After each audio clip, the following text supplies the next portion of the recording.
మనం ఏదన్నా తానానికి చెరువులలో దునికినేమే అనుకో, ఒక చేపనో కాపనో లేకపోతే ఇంకేదన్నా మన కాళ్ళకు తాకింది అనుకో, ఏం చేస్తాం?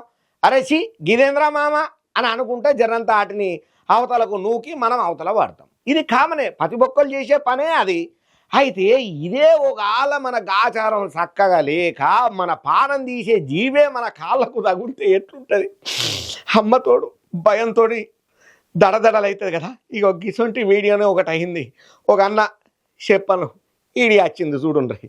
ఇక చాలా మందికి చెర్లలో దూకి తానాలు చేయాలన్నా, అలా ఈత కొట్టాలన్నా, జరసేపు జలకాలు ఆడాలన్నా కూడా మస్తు సంబరం ఉంటుంది. అయితే ఒక అన్న చెరువులో దునికి నిమ్మతంగా ఈత కొట్టుకుందామని అనుకున్నాడు. సరే ఈత కొట్టుకుందాం అనుకుని నీళ్ళలో దూకిండు, మంచిగా జలకాలాటలలో జల జల అని పాట పాడుకుంటా మంచిగా తానం చేస్తాడు. ఇక ఇట్లా ఈత కొడతా అంటే కాళ్ళ కింద ఏమో తగిలినట్టు అనిపించింది. అరే నీ అమ్మ గిదేంద్రో నా కాళ్ళ కింద కనబడుతుంది, ఏంటిది ఇది స్పాంజు మొక్కనా ఏందని చెప్పి జర ఇట్లా కాళ్ళతో అన్న తర్వాత కూడా జర అటు ఇటు మెస్ల పట్టింది. ఒరి అక్క గిదెక్కడిది మెసులుతున్నదేం రా అని చెప్పి జర్ర కిందికి బట్టి చేతోటి తీసేయండు.